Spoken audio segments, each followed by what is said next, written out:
नमस्ते।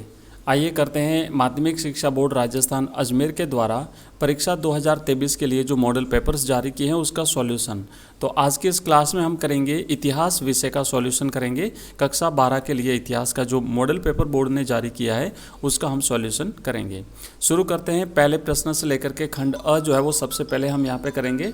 खंड अ में हम यहाँ पे सबसे पहले जो है वो करेंगे इसका बहुविकल्पी जो प्रश्न है आपके निम्न प्रश्नों के उत्तर का सही विकल्प चयन कर उत्तर पुस्तिका में लिखिए।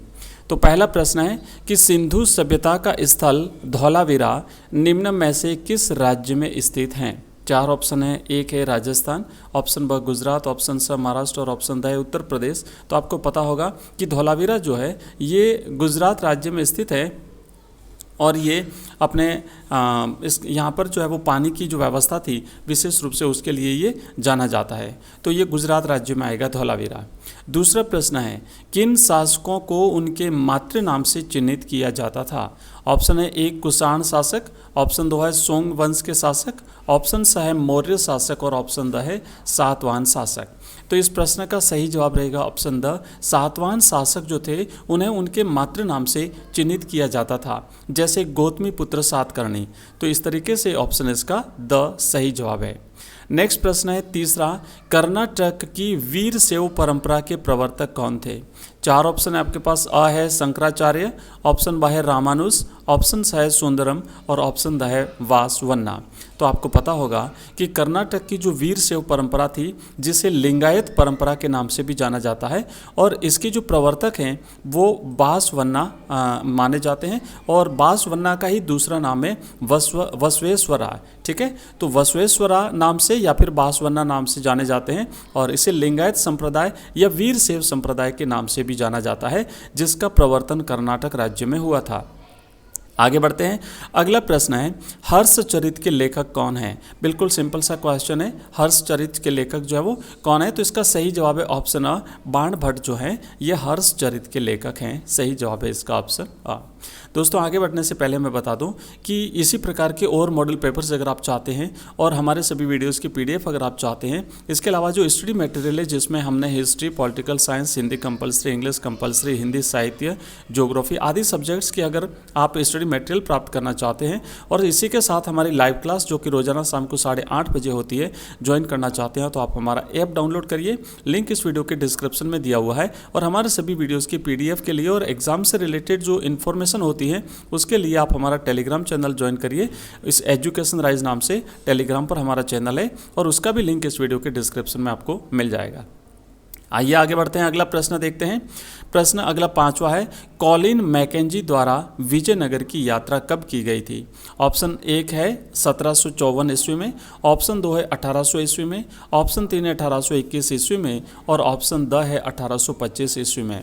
तो कॉलिन्स मैकेंजी जो हैं ये सर्वेयर जनरल थे और इन्होंने 1800 ईस्वी में विजयनगर की यात्रा करी थी और आपको पता होगा जो विजयनगर की राजधानी थी हम्पी, तो उसको प्रकाश में लाने का श्रेय भी कॉलिन मैकेंजी को जाता है। ये एक अंग्रेज अधिकारी थे।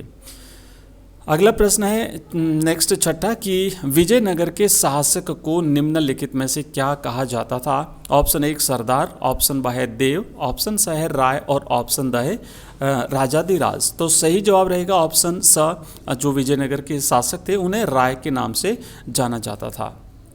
अगला प्रश्न है सातवां प्रश्न, अफ्रीका और स्पेन से निम्न में से कौन सी फसल भारत पहुंची। ऑप्शन एक है मक्का, ऑप्शन ब है चना, ऑप्शन स है गेहूं और ऑप्शन द है बाजरा।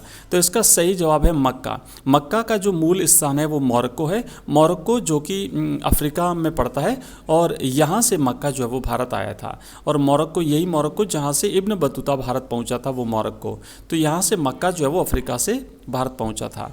अगला प्रश्न है आठवां, मुगल काल का रज्मनामा किस भारतीय ग्रंथ का अनुवाद है। ऑप्शन एक है रामायण, ऑप्शन दो है महाभारत, ऑप्शन स है पुराण और ऑप्शन द है उपनिषद। तो ये जो रज्मनामा है ये फारसी भाषा में अनुवादित पुस्तक है और मूल जो पुस्तक है वो है महाभारत। तो महाभारत का फारसी भाषा में जो अनुवाद किया है उसे रज्मनामा के नाम से जाना जाता है। इसे जंग की किताब के नाम से भी जाना जाता है। तो महाभारत का फारसी अनुवाद है रज्मनामा। दोस्तों आगे बढ़ने से पहले एक बार फिर से बता दूं कि ये जो हम ऑब्जेक्टिव क्वेश्चंस हैं, ये जितने भी सारे ऑब्जेक्टिव क्वेश्चंस हैं, ये हमने जो लाइव क्लासेस ली हैं और हमारे जो अपलोडेड वीडियोस जो हैं जहां पर हम ऑब्जेक्टिव टाइप के जो क्वेश्चंस कराते हैं, तो उसमें से सारे के सारे क्वेश्चंस आए हैं। और अगर इसी प्रकार के और आप जो वीडियोज़ प्राप्त करना चाहते हैं, ऑब्जेक्टिव क्वेश्चंस अगर आप प्राप्त करना चाहते हैं, तो हमारे चैनल को सब्सक्राइब करिएगा। रोजाना शाम को 8:30 बजे होती है हमारी लाइव क्लास, उसे जरूर ज्वाइन करिए। और आप हमारा ऐप डाउनलोड करिए। उस ऐप में हमने क्लास 12th के लिए जो हिस्ट्री का कोर्स लॉन्च किया है, उसमें चैप्टर वाइज हमने सारे के सारे चैप्टर से रिलेटेड जितने भी एमसीक्यूज बन सकते हैं, वो एमसीक्यूज हमने वहाँ पे जो है वो आपको अवेलेबल करवाए हैं। आइए आगे बढ़ते हैं। नेक्स्ट प्रश्न है 9वां कि 1857 के आंदोलन में झांसी का नेतृत्व किसने संभाला था? तो 4 ऑप्शन है आपके पास, नाना साहेब, कुंवर सिंह, रानी लक्ष्मीबाई, वाजिद अली शाह। तो झांसी से जो नेतृत्व किया था वो रानी लक्ष्मीबाई ने किया था। ठीक है, झांसी से रानी लक्ष्मीबाई ने किया था, कानपुर से नाना साहेब ने किया था, आरा बिहार से कुंवर सिंह ने किया था, ठीक है, और अवध से वाजिद अली शाह ने, और या फिर लखनऊ से वाजिद अली शाह ने किया था नेतृत्व 1857 की क्रांति का। आइए आगे बढ़ते हैं। अगला 10वां प्रश्न है 1947 के विभाजन के समय निम्न में से कौन सा एक शब्द व्यक्त नहीं किया गया था? तो 1947 में यहाँ पे देख सकते हैं, 1947 में जब देश आज़ाद हुआ था तो मार्शल लॉ है, मारा मारी है, हुल्लड़ है, विद्रोह है। तो ये विद्रोह शब्द जो है ना, ये 1857 का जो विद्रोह था उसके लिए प्रयुक्त होता है। तो बाकी शब्द जो है वो इसमें प्रयुक्त हुए थे, लेकिन विद्रोह शब्द 1857 में यूज हुआ था, रिवॉल्ट। ओके, नेक्स्ट अगला प्रश्न है 11वां कि संविधान सभा के अध्यक्ष कौन थे? तो दोस्तों जो संविधान सभा जो बनाई गई थी, अस्थायी बनाई थी पहले, और 9 दिसंबर और उसके बाद में 11 दिसंबर को जो स्थायी संविधान सभा का गठन किया गया था, उसमें राजेंद्र प्रसाद को संविधान सभा का स्थायी अध्यक्ष जो है वो नियुक्त किया गया था। B.R. अम्बेडकर को जो संविधान सभा की प्रारूप समिति थी संविधान सभा की, उसके अध्यक्ष बनाया गया था। और आगे बढ़ते हैं। अगला प्रश्न है 12वां कि भारतीय संविधान सभा के सामने उद्देश्य प्रस्ताव जो है ऑब्जेक्टिव रिजोल्यूशन जो था उससे वो किसने प्रस्तुत किया था? तो 4 ऑप्शन है आपके पास, B.R. अम्बेडकर, महात्मा गांधी, V.N. राव और जवाहरलाल नेहरू। तो उद्देश्य प्रस्ताव जो है संविधान सभा के सामने पंडित जवाहरलाल नेहरू ने प्रस्तुत किया था, और सही जवाब है इसका ऑप्शन द।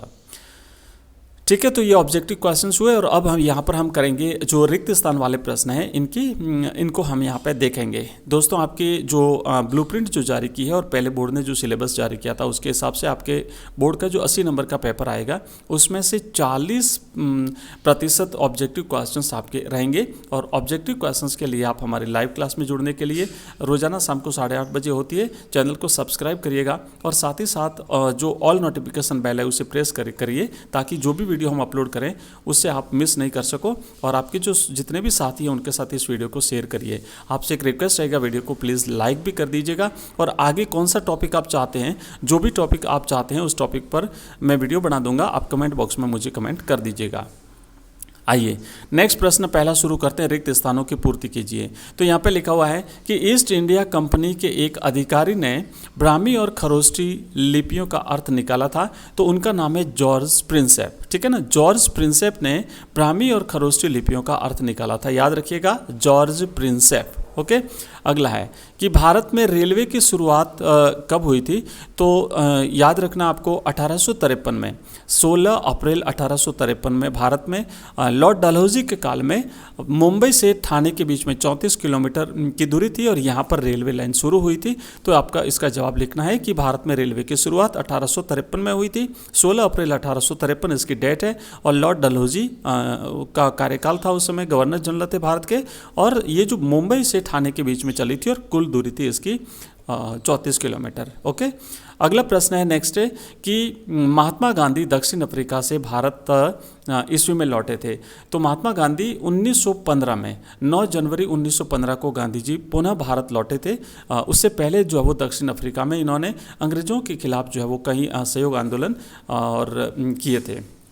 ठीक है, तो ये दोस्तों हमने अब जो रिक्त स्थान वाले प्रश्न थे वो किए हैं। और इसके बाद में जो आपके अति लघुत्रात्मक जो प्रश्न हैं, तो अति लघुत्रात्मक प्रश्नों के लिए हम एक नेक्स्ट वीडियो में इन सारे प्रश्नों को करेंगे। वीडियो काफ़ी लंबा हो जाएगा, तो इतना लंबा ना करते हुए हम दूसरे वीडियो में फिर मिलते हैं। तब तक के लिए आप सभी का बहुत बहुत धन्यवाद, बाय और थैंक यू।